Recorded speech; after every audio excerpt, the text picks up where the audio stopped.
ಎಲ್ರಿಗೂ ನಮಸ್ಕಾರ. Road safety awareness ಶೋಗೆ ನಿಮಗೆಲ್ಲರಿಗೂ ಸ್ವಾಗತ, ಸುಸ್ವಾಗತ. ನಾವೆಲ್ಲರೂ ಬೆಂಗಳೂರಲ್ಲಿ ಮನೇಲಿ ಕಮ್ಮಿ,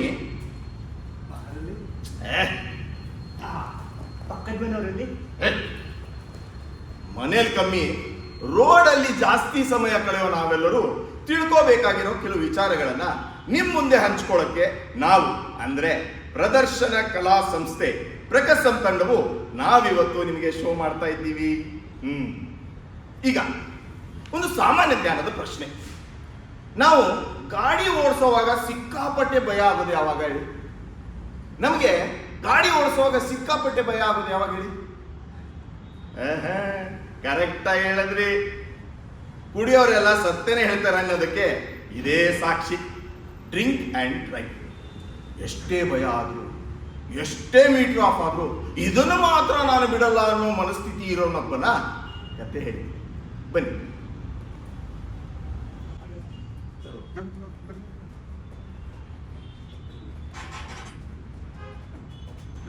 ನಾನೊಬ್ಬ ಲಾರಿ ಡ್ರೈವರ್. ಒಂದ್ಸಲ ಮನೆಯಿಂದ ಹೊರಟ ಮೇಲೆ ವಾಪಸ್ ಯಾವಾಗ ಬರ್ತೀನಿ ಅಂತ ನನಗೆ ಗೊತ್ತಿಲ್ಲ. ಅಲ್ಲಿ ತನಕ ನನ್ನ ಫ್ರೆಂಡು ಈ ಗುಂಡು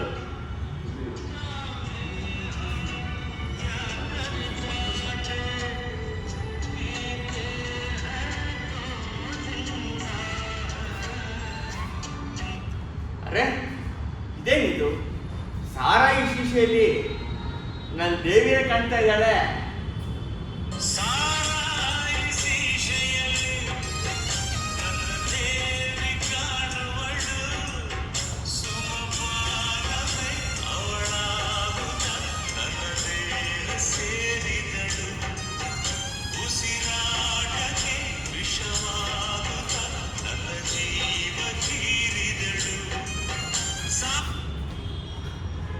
ಗುಂಡು ಹೊಡೆದ ಮೇಲೆ ಹುಡುಗಿನೇ ಆಗ್ತಾಳೆ ಗಂಡು. ಇನ್ನು ನಾನು ಗಂಡು, ನಾನೇನು ಆಗಬೇಡ.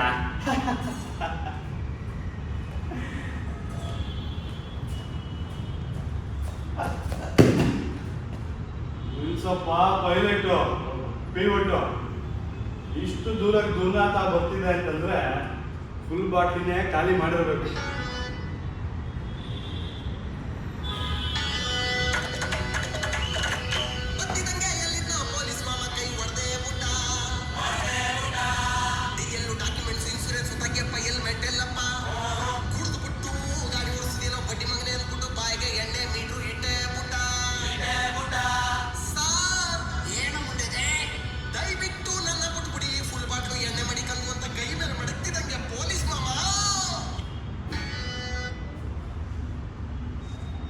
ಜೈಲ್ ನಮ್ದು ಕಮ್ಮಿ ಅನ್ಸೋ ಬೆರಳು ನಿಂದು ಪಾಕ್ ಅಂದ ಬಾ ಬಲೂನುದು ಬಾ. ಉಸಿರೇ ಉಸಿರೇ ಈ ಉಸಿರ ಊದಬೇಡ, ಉಸಿರು ಊದುದ್ರು ವಾಸನೆ ಬರೋದ್ ಬೇಡ. ಈಗ ನೀನು ಇದೇ ಶಿಕ್ಷೆ ನಡಿ ಮಗನೇ. ಊದಲ್ಲ ನೀನು? ಸರ್ ಏನೋ ಒಂದು ವ್ಯವಹಾರ ಮಾಡ್ಬಿಟ್ಬಿಡಿ ಸರ್. ನೋಡಿ, ಬೇಕಾದ್ರೆ ಒಂದು ಒಳ್ಳೆ ಡೀಲ್ ಕುದುರ್ಸೋಣ ನೋಡಿ. ಈಗ ನೀವಿಬ್ರು ಒಟ್ಟಿಗೆ ಬಿಡ್ತೀನಿ. ಇವನ್ಗೆ ಕೂಡ್ದವನು ಬಂದು ನಿನಗೆ ದಿಕ್ಕಿ ಹೊತ್ತು ಸಾಯಿಸ್ಬಿಟ್ಟು ಆಗ ನಿಮ್ಮ ಮನೆಯವ್ರು ಬಂದಾಗ ಸರ್ ಏನೋ ಒಂದು ವ್ಯವಹಾರ ಮಾಡಿ ಬಿಟ್ಬಿಡಿ ಸರ್ ಅಂದ್ರೆ ಚೆನ್ನಾಗಿರುತ್ತಾ? ನಿಮ್ಮದು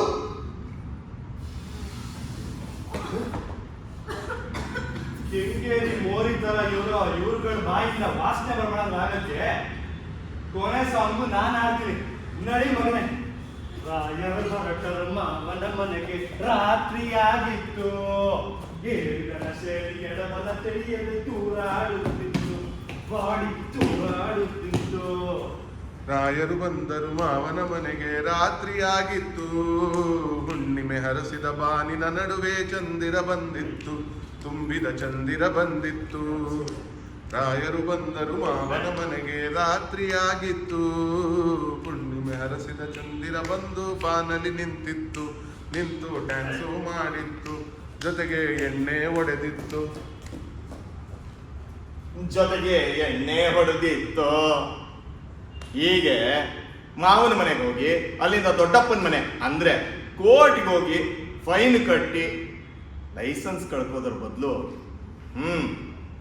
ಬರ್ರಿ ಬರ್ರಿ ಬಾರಿಗೆ ಕಳಿಸು ಮನೆಯಲ್ಲಿ ಕುಡಿಸು ಎಣ್ಣೆ ಹೊಡೆಯದು ಬಾಡಿ ಎಣ್ಣೆ ಹೊಡೆಯದು ಎಣ್ಣೆ ಹೊಡೆದ ಬಾಡಿ ಇನ್ಮೇಲ್ ಗಾಡಿ ಮುಟ್ಟದು ಎಣ್ಣೆ ಹೊಡೆದ ಬಾಡಿ ಇನ್ಮೇಲ್ ಗಾಡಿ ಮುಟ್ಟದು ಇನ್ಮೇಲ್ ಗಾಡಿ ಮುಟ್ಟದು ಇನ್ಮೇಲ್ ಗಾಡಿ ಮುಟ್ಟದು.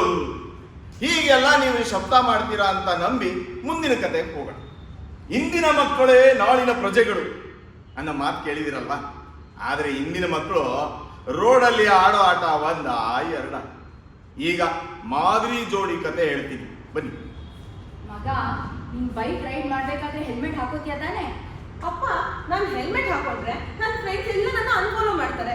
ಅದೇನು, ನಿನಗ್ ರೋಡ್ ಆಕ್ಸಿಡೆಂಟ್ ಆದ್ರೆ ನಿನ್ ತಲೆ ಹೊಡೆದು ಹೋಗುತ್ತೆ, ಅವ್ರದಲ್ಲ. ಅಪ್ಪ, ನನ್ಗೇನು ಆಗಲ್ಲ, ನಾನು ಕೇರ್ಫುಲ್ ಆಗಿ ರೈಡ್ ಮಾಡ್ತೀನಿ. ನೀನ್ ಕೇರ್ಫುಲ್ ಆಗಿ ರೈಡ್ ಮಾಡಿದ್ರು ಬೇರೆಯವ್ರು ಕೇರ್ಲೆಸ್ ಆಗಿ ರೈಡ್ ಮಾಡಿದ್ರೆ ನೀನ್ ಹೇಗ್ ತಪ್ಪಿಸ್ಕೋತೀಯ? ಅಪ್ಪ, ಯಾರಾದ್ರೂ ನನ್ ಹೊಡೆದ್ರೆ ನಾನು ಪೊಲೀಸ್ ಕಂಪ್ಲೇಂಟ್ ಕೊಡ್ತೀನಿ.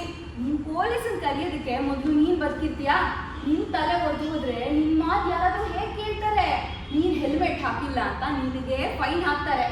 ಅಪ್ಪ, ನೀವ್ ಹೀಗೆ ಹೇಳಿದ್ರೆ ನಂಗೆ ಭಯ ಆಗುತ್ತೆ. ಮಗ, ಅದೇ ನನ್ನ ಉದ್ದೇಶ. ನೀನ್ ಹೆಲ್ಮೆಟ್ ಹಾಕೊಳ್ದೆ ರೈಡ್ ಮಾಡಿದ್ರೆ ನನಗ್ ಭಯ ಆಗುತ್ತೆ. ನೀನು ನನ್ನ ಕಣ್ಣಿನ ಕಿರಣ, ನಿನಗೆ ಕಳ್ಕೊಳ್ಳೋದಕ್ಕೆ ನಾನು ಸಿದ್ಧ ಇಲ್ಲ. ಅಪ್ಪ, ನೀವ್ ಹೀಗೆ ಹೇಳಿದ್ರೆ ನನ್ ಕಣ್ಣೀರೇ ಬರುತ್ತೆ. ಮಗ, ಅದ್ ನನ್ನ ಉದ್ದೇಶ ಅಲ್ಲ. ನೀನ್ ಹೆಲ್ಮೆಟ್ ಹಾಕೊಂಡು ರೈಡ್ ಮಾಡಿದ್ರೆ ನನಗೆ ಸಮಾಧಾನ ಆಗತ್ತೆ. ಅಪ್ಪ, ಐ ಲವ್ ಯು ಪಾ. ಅಪ್ಪ, ಐ ಲವ್ ಯು ಪಾ. ನೀವು ನನ್ನ ಅಚ್ಚುಮೆಚ್ಚಿನ ಅಪ್ಪ. ನೀವು ಹೇಳ್ದಂಗೆ ಕೇಳ್ತೀನಿ. ಇನ್ಮೇಲೆ ನಾನು ಹೆಲ್ಮೆಟ್ ಹಾಕೊಂಡೇ ಓಡಿಸ್ತೀನಿ. ಮಗ, ನೀನು ತುಂಬಾ ಒಳ್ಳೆ ಮಗ.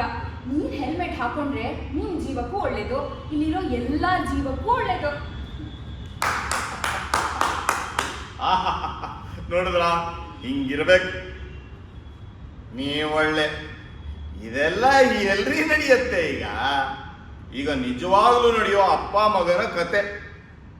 ಹೆಲ್ಮೆಟ್ ಹಾಕದೇ ಇರೋ ಅಪ್ಪನನ್ನ ಮಗ ಹೀಗೆ ಪ್ರಶ್ನೆ ಕೇಳ್ತಾನೆ. ಅಪ್ಪ, ಒಂದ್ ನಿಮಿಷ, ಗಾಡಿ ಓಡಿಸ್ಬೇಕಂದ್ರೆ ಹೆಲ್ಮೆಟ್ ಹಾಕೋಬೇಕು ತಾನೆ? ಇಲ್ಲೆಲ್ಲೋ ಪೊಲೀಸ್ ಇದಾರೆ, ಹೆಲ್ಮೆಟ್ ಏನ್ ಬೇಡ ಬಿಡ. ಓ, ಅಂದ್ರೆ ನೀವ್ ಹೇಳೋದು ಪೊಲೀಸ್ನವ್ರು ಇದ್ರೆ ಮಾತ್ರ ಹೆಲ್ಮೆಟ್ ಹಾಕೋಬೇಕು, ಇಲ್ಲಾಂದ್ರೆ ದೌಡ ತೋರಿಸ್ಬೇಕು ಅಂತನಾ? ಸರಿ ಸರಿ.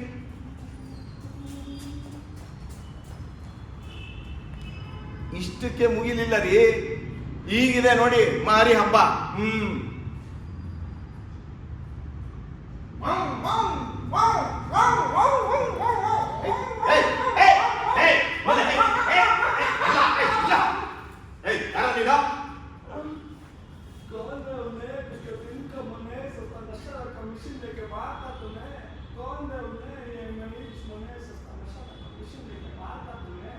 ಆರೆ ಮನೆ ತೋರಿಸ್ತೀನಿ, ಮಾವನ ಮನೆ, ಅಲ್ಲಿ ಏರೋಪ್ಲೇನ್ ಏರಿಸ್ತೀನಿ, ಮುಟ್ಟು ನೋಡ್ಕೊ ಮನೆ.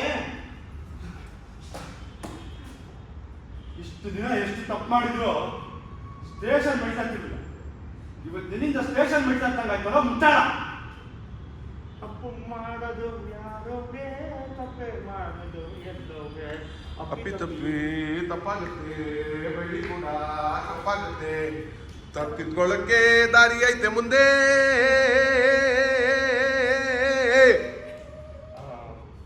ಅವತ್ತು ಕೇಳಿದಾಗ ನೀವೇನ್ ಹೇಳಿದ್ರಿ ಅಪ್ಪ? ಪೊಲೀಸರು ಇದ್ದಾಗ ಮಾತ್ರ ಹೆಲ್ಮೆಟ್ ಹಾಕೋಬೇಕು ಅಂದ್ರೆ ನಾನು ಹಾಗೆ ಅನ್ಕೊಂಡು ಪೊಲೀಸರು ಇಲ್ಲ ಅಂತ ವೀಲಿಂಗ್ ಮಾಡ್ಕೊಂಡು ಹೋದೆ. ನನಗೇನ್ ಗೊತ್ತಿತ್ತು ಈ ಪೊಲೀಸರು ಶಿವಣ್ಣನ್ ಫಿಲಂ ಸ್ಟೇಡಲ್ಲಿ ಮಫ್ತಿಲ್ ಇರ್ತಾರೆ ಅಂತ. ಸಿಕ್ಕಾಕೊಂಡ್ಬಿಟ್ಟೆ. ಸರಿ, ನಂದೇ ತಪ್ಪು. ಇನ್ಮೇಲೆ ಹೆಲ್ಮೆಟ್ ಹಾಕೊಂಡು ಓಡಾಡ್ತೀವಿ. ಜ್ಞಾನೋದಯ.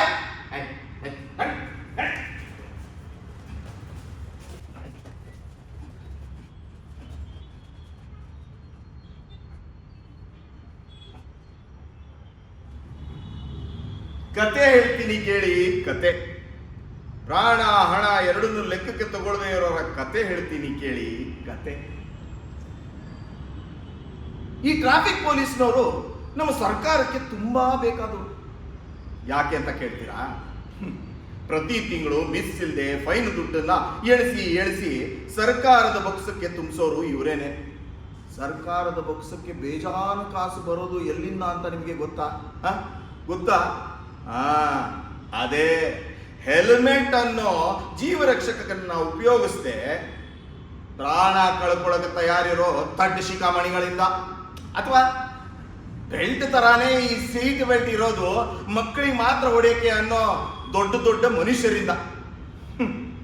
ಹೆಲ್ಮೆಟ್ಟು ಸೀಟ್ ಬೆಲ್ಟ್ ಹಾಕೊಳ್ದೆ ಬ್ಯಾಂಕ್ ಬ್ಯಾಲೆನ್ಸ್ ಖಾಲಿ ಮಾಡಿಕೊಂಡು ಪ್ರಾಣಕ್ಕೂ ಬೆಲೆ ಇಲ್ಲದೆ ಗಾಡಿ ಓಡಿಸೋರ ಕತೆ ಹೇಳ್ತೀನಿ ಕೇಳಿ. ಕತೆ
ಎಲ್ಲ ಆಕ್ಷನ್ಸ್ ಹೇಳ್ಕೊಟ್ಟೆ, ಆದ್ರೆ ಹೆಲ್ಮೆಟ್ ಹಾಕೊಳ್ಳೋದು ಮಾತ್ರ ಹೇಳಲೇ ಇಲ್ಲ.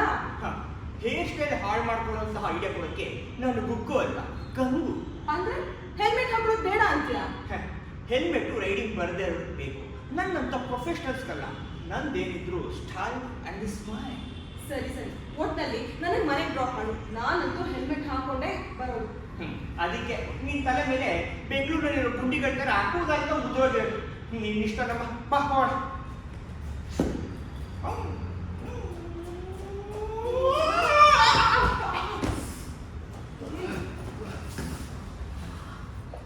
ತಿಂಗಳ ಹಿಂದೆ ಸ್ಟೈಲ್ ಅಂಡ್ ಸ್ಮೈಲ್ ಅಂತ ಇದ್ದ ಹುಡುಗನ್ಗೆ ಈಗ ಗಜನಿ ಸ್ಟೈಲ್ ಅಲ್ಲಿ ತಲೆ ತುಂಬಾ ಹೊಲಿಗೆ ಹಾಕಿರೋ ಮಚ್ಚೆಗಳು. ಇನ್ನು ಕೂದಲಂತೂ ಮುಂದಿನ ಜನ್ಮದಲ್ಲೇ. ಅದಕ್ಕೆ ಹೇಳೋದು, ಹೆಲ್ಮೆಟ್ ಹಾಕೊಳ್ಳಿ, ಜೀವ ಉಳಿಸ್ಕೊಳ್ಳಿ. ಹುಡುಗಿ ಜೊತೆ ಹೋಗ್ಬೇಕಾದ್ರೆ ಹೆಲ್ಮೆಟ್ ಹಾಕೊಂಡು ಹೋಗೋ ನಮ್ಮ ಈ ಸುಂದರಂಗೆ ನಮ್ಮ ಈ ತಿಂಗಳ ಅವಾರ್ಡ್. ಚಪ್ಪಾಳೆ ಚಪ್ಪಾಳೆ. ರೇ ಸ್ವಾಮಿ, ನೋಡ್ ಕಲ್ತ್ಕೊಳ್ಳಿ. ನಾನಮ್ಮ ನೀನು ಹೆಲ್ಮೆಟ್ ಎಲ್ಲ ಹಾಕೊಂಡು ಫುಲ್ ಸಲ ಮಾಡ್ತೀಯ. ಬಿಡಮ್ಮ ನೀನು. ಅಯ್ಯೋ ಸುಮ್ಮನಿರ್ ಗುರು, ಆ ಹುಡುಗಿ ಜೊತೆ ಓಡಾಡೋದೇನ ನನ್ನ ಹೆಂಡತಿ ನೋಡಿದ್ರೆ ನನ್ನನ್ನು ಪೀಸ್ ಮಾಡ್ತಾಳೆ. ಅದಕ್ಕೆ ಹೆಲ್ಮೆಟ್ ತೆಗೆಯಲ್ಲ. ಹೀಗೆ ಹೆಲ್ಮೆಟ್ ಯೂಸ್ ಮಾಡಿ ನಿಮ್ಮ ಸ್ಟೈಲು, ಸ್ಮೈಲು, ತಲೆ ಕೂದಲು, ಮಾನ ಮರ್ಯಾದೆ, ಜೀವ ಎಲ್ಲ ಉಳಿಸ್ಕೊಳ್ಳಿ. ಹಾಗೆ ನಿಮ್ಮ ಪ್ರಾಣದ ಬಗ್ಗೆ ನಿಮ್ಗೆ ಇಷ್ಟ ಇಲ್ಲದೆ ಇದ್ರು, ನಿಮ್ಮ ಪ್ರಾಣದ ಬಗ್ಗೆ ಇಷ್ಟ ನಂಬಿಕೆ ಇಟ್ಟಿರೋ ನಿಮ್ಮವರಿಗೋಸ್ಕರ ಆದರೂ ಬದುಕದನ್ನ ಕಲಿ. ಈಗ ಹೆಲ್ಮೆಟ್ ಸಾಕು, ನೋಡೋಣ ಬನ್ನಿ. ಬರ್ರೋ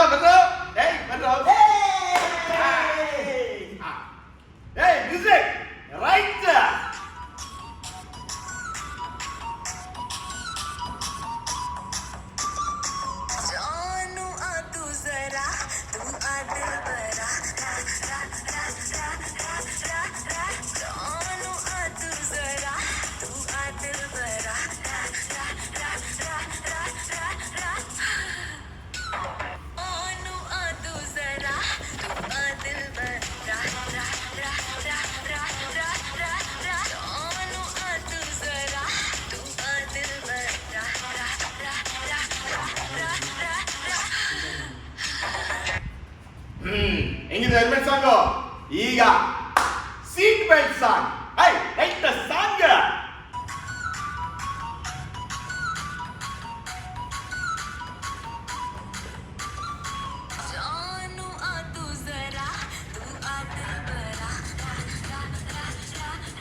ಹೇಗೆ ಒನ್ಸ್ ಮೋರಾ? ಬೇಡ, ಮುಂದಿನ ಕತೆಗೆ ಹೋಗೋಣ. ಈಗ ಇನ್ನೊಂದು ಮಜದ ಕತೆ ಹೇಳ್ತೀನಿ ಕೇಳಿ. ಗಂಡ ಹೆಂಡತಿ ಮತ್ತೆ ಬಾಯ್ ಫ್ರೆಂಡ್ ಬರೀ ಇದಾಯ್ತು. ಗರ್ಲ್ ಫ್ರೆಂಡ್ ಹೋಗಮ್ಮ. ಗಂಡ ಹೆಂಡತಿ ಮತ್ತೆ ಅದು ಅಂದ್ರೆ ಅದು ಅಂದ್ರೆ ಸುಸ್ತು.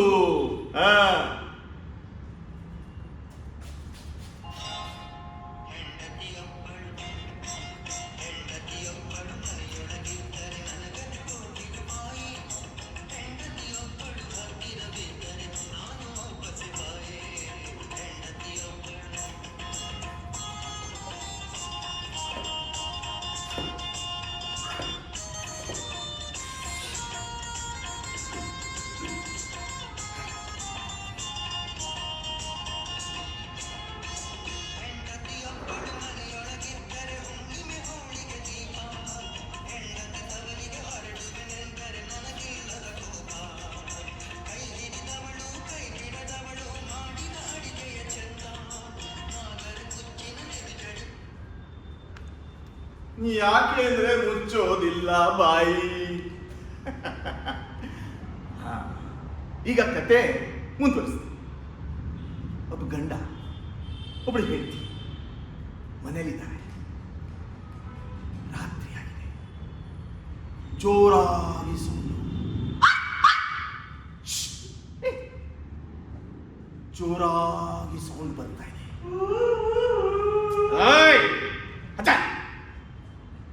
ಜೋರಾಗಿ ಸೌಂಡ್ ಬರ್ತಾ ಇದೆ. ಏನ್ ನಡೀತಿದೆ ಅಂದ್ರೆ ಎಂಟ್ರಿ. ಏನ್ ನಡೀತಿದೆ? ಅಯ್ಯೋ, ಹೊತ್ತಿಗೆ ಆಫೀಸ್ಗೆ ಅಂತ ಏನಪ್ಪ ಇವ್ ತಲೆನೋವು. ರೀ, ಹಾ. ರಾತ್ರಿ 10 ಗಂಟೆ ಆಯ್ತು, ಊಟಕ್ಕೆ ಬನ್ನಿ. ಬರೀ ತಿನ್ನೋದು ಮಲಗೋದು ಇಷ್ಟ ನಿಂದು? ಬೇರೆ ಏನು ಯೋಚನೆ ಬರಲ್ಲ ನಿಂಗೆ? ನನ್ನ ತಲೆ ಹೋಗ್ತಿದೆ ಇಲ್ಲಿ. ಹೋದ್ರೆ ಹೋಗ್ಲಿ ಬಿಡಿ, ಅದೇನ್ ಸೀಮೆಗೆ ಇಲ್ದಿರೋ ತಲೆನಾ? ಮೊದ್ಲು ಹೊಟ್ಟೆಗೆ ಹಾಕೊಳ್ಳಿ, ತಲೆ ನಾನೇ ತೆಗಿತೀನಿ. ದೊಡ್ಡ ಕಾಮಿಡಿ. ನಿನ್ನ ಕಾಮಿಡಿ ಟೈಮ್ ಗಣೇಶ ಅಥವಾ ಉಪಾಧ್ಯಕ್ಷ ಚಿಕ್ಕಣ್ಣ. ನನ್ನ ಆಫೀಸ್ ಗೊತ್ತಾಗಿ ನಾನು ಹೊರಡ್ತೀನಿ. ರೀ, ತಲೆ ಹೋದ್ರೂ ಪರವಾಗಿಲ್ಲ, ತಲೆ ಕೆಟ್ಟೋದ್ರೆ ಅದು ಗತಿನೇ ಆಗೋದು. ಹೋಗ್ತಾ ದಾರಿಲಿ ಹಾಡೇ ಹಾಡ್ಕೊಂಡು ಹೋಗಿ.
ಸುಸ್ತಾಗಿ ನಿದ್ದೆ ಗಾಡಿಯನ್ನು ಓಡಿಸ್ತಾ ಇರೋ ಇವಳ ಗಂಡ ನಮ್ಮ ಸೂರ್ಯ ಅಣ್ಣ ನಿಜವಾಗ್ಲೂ ಆಕಾಶಕ್ಕೆ ಹಾರೇ ಬಿಟ್ಟ. ಗೊತ್ತಿದ್ದ ರಭಸಕ್ಕೆ ಸೂರ್ಯಣ್ಣ, ಅಯ್ಯೋ ಸೂರ್ಯಣ್ಣ.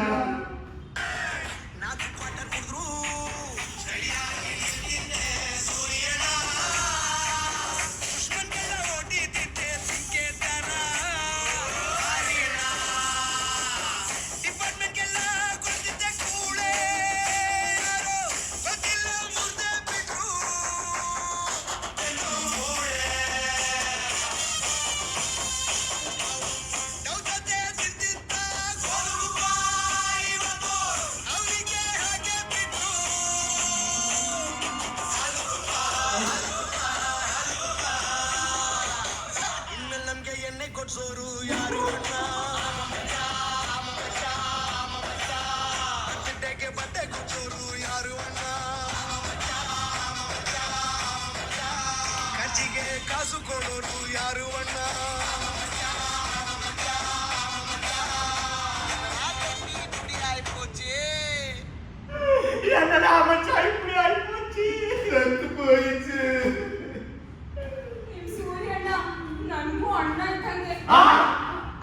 ಅಲ್ಲ ಗಂಡ ಇದ್ದಂಗೆ ಅಲ್ಲ ಗಂಡನೇ ಅಣ್ಣ ನನ್ ತಾಳಿ ಉಳಿಸ್ಕೊಡಿ ಪ್ಲೀಸ್. ಸೂರ್ಯನ ಆಕಾಶಕ್ಕೆ ಹಾರಿದ್ದೇನೋ ನಿಜ, ಆದ್ರೆ ಅವನ ಪ್ರಾಣ ಪಕ್ಷಿ ಇಲ್ಲೇ ಇದೆ ತಂಗಿ.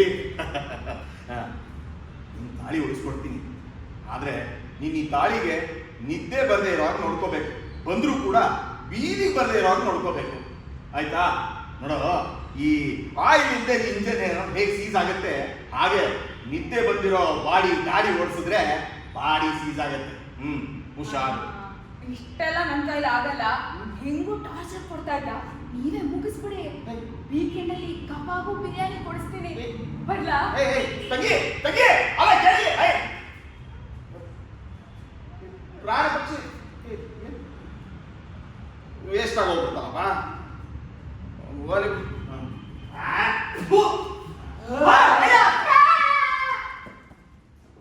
ನಮ್ಮನೆಗೆ ಹೋಗೋದಿಲ್ಲ, ಹೆಂಡತಿ ಬಾಗಿಲು ತೆಗೆಯೋದಿಲ್ಲ,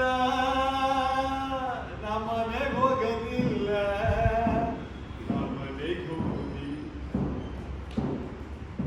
ಗಂಡ ಮನೆಗೆ ಹೋದ್ನೋ ಇಲ್ವೋ ಅದನ್ನ ಬೀದಿಲಿ ಬಯೋಗ್ರಫಿ 2ರಲ್ಲಿ ನೋಡೋಣ. ಇದಕ್ಕೆಲ್ಲಕ್ಕಿಂತ ಮುಖ್ಯವಾಗಿ ಈಗ ನೀವೆಲ್ಲರೂ ವಿಡಿಯೋ ನೋಡಿರೋರು ಶಪಥ ಮಾಡಬೇಕು ನಮ್ಮ ಜೊತೆ. ಬನ್ನಿ ಎಲ್ಲರೂ ಶಪಥ ಮಾಡಬೇಕು, ಬನ್ನಿ. ಎಲ್ಲರೂ ತಲೆ ಮೇಲೆ ಕೈ ಇಟ್ಕೊಳ್ಳಿ. ನಿಮ್ ತಲೆ ಮೇಲೆ ಕೈ ಇಟ್ಕೊಡ್ರಯ್ಯ. ಹೇಳಿ ನನ್ನ ಜೊತೆ. ನಾವು ಕುಡಿದು ಗಾಡಿ ಓಡಿಸಲ್ಲ, ಹೆಲ್ಮೆಟ್ ಹಾಕದೆ ಗಾಡಿ ಓಡಿಸಲ್ಲ, ನಿದ್ದೆ ಬಂದ ಗಾಡಿ ಓಡಿಸಲ್ಲ, ಚಿಕ್ಕ ಮಕ್ಳಿಗೆ ಗಾಡಿ ಓಡ್ಸಕ್ ಬಿಡಲ್ಲ, ಬಿಡಲ್ಲ ಬಿಡಲ್ಲ. ಇದಕ್ಕೆಲ್ಲಕ್ಕಿಂತ ಮುಖ್ಯವಾಗಿ